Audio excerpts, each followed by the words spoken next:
All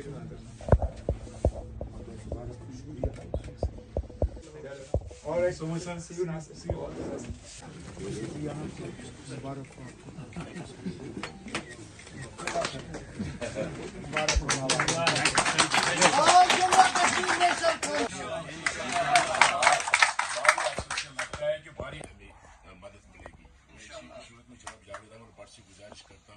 बुलंद करेगा।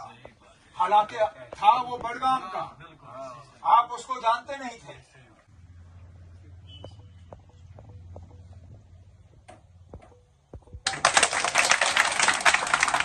आए हुए तमाम उनके सीनियर और यहाँ राजपुरा कॉन्स्टिट्यूंसी और पुलवामा डिस्ट्रिक्ट से मुखालफत नहीं की।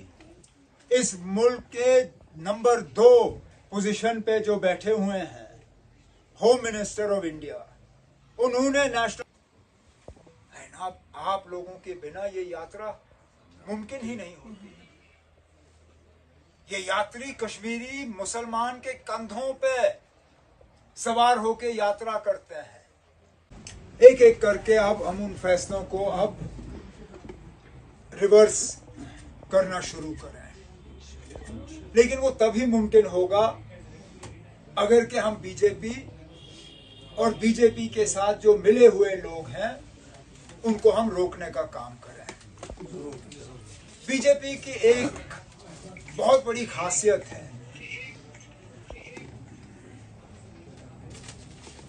उन्होंने अंग्रेजों से कुछ सीखा नहीं सीखा, एक चीज ये सीखा किस तरह किसी को इस्तेमाल करके फेंकना है।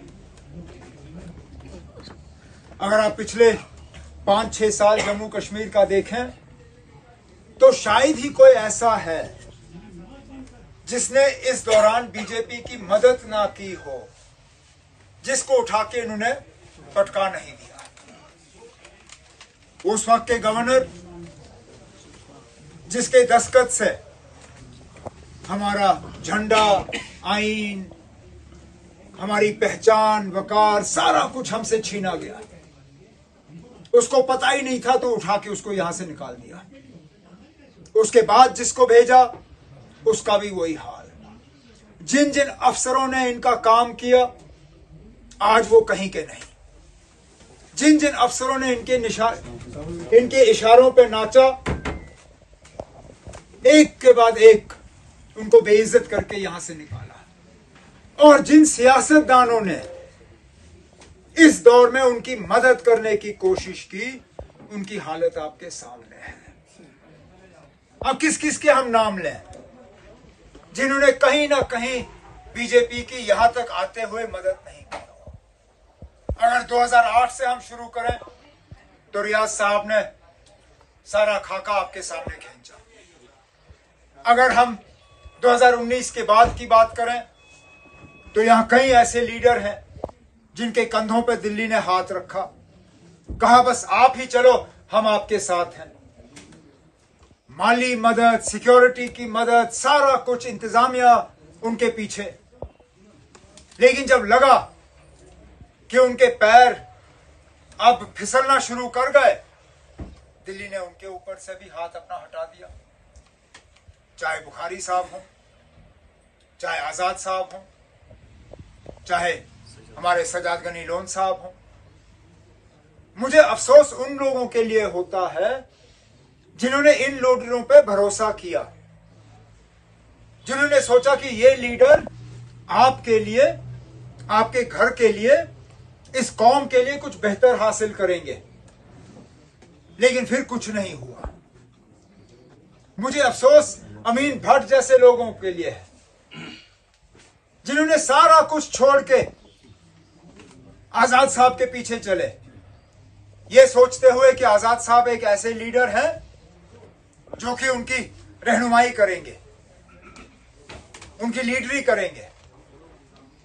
लेकिन जब पीछे मुड़ के देखा तो कोई था ही नहीं। अरे उसके लिए तो कांग्रेस वाले हमसे टिकट ले रहे थे कि हम अमीन को वहां से तोड़ के लाएंगे, आप टिकट दो। हमने कहा पहले लाओ फिर बात करो। अब अमीन को लगता होगा कि काश उस वक्त उसने कांग्रेस का हाथ थामा होता, शायद उसका मुस्तकबिल अलग होता। और यही हाल बाकियों का। अब जैसे मैंने अपनी बात, जिस बात पे मैंने शुरू किया, हमारा आज मकसद सिर्फ और सिर्फ बीजेपी को रोकना है, क्योंकि जो बाकी मुल्क में मुसलमानों का हाल है वो हम यहां जम्मू कश्मीर में होते हुए नहीं देखना चाहते।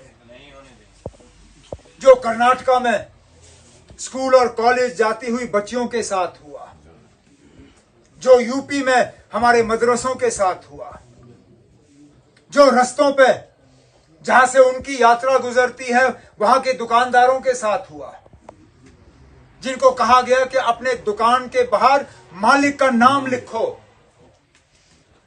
ताकि यात्री को यह पता चले कि मैं किसी मुसलमान के दुकान से सामान ना खरीदूं। फिर हम लोग हैं, आपके इलाके से भी यात्रा गुजरती है, यहां से होते हुए बालतल या सोनमर्ग, आप लोगों के बिना ये यात्रा मुमकिन ही नहीं होती। ये यात्री कश्मीरी मुसलमान के कंधों पे सवार होकर यात्रा करते हैं, लेकिन ये इतने फिरका परस्त लोग हैं कि इनको बाकी मुल्क में मुसलमानों के खिलाफ जहर फैलाने के अलावा और कुछ नहीं आता। अब ये यहां बीजेपी और उनके जो खैर खां हैं वोट मांगेंगे, लेकिन उनसे जरा पूछे खुदारा, उनको इस मुल्क में इतने करोड़ मुसलमानों की आबादी में एक भी ऐसा काबिल मुसलमान नहीं मिला जिसको पार्लियामेंट में भेज के ये मिनिस्टर बनाते।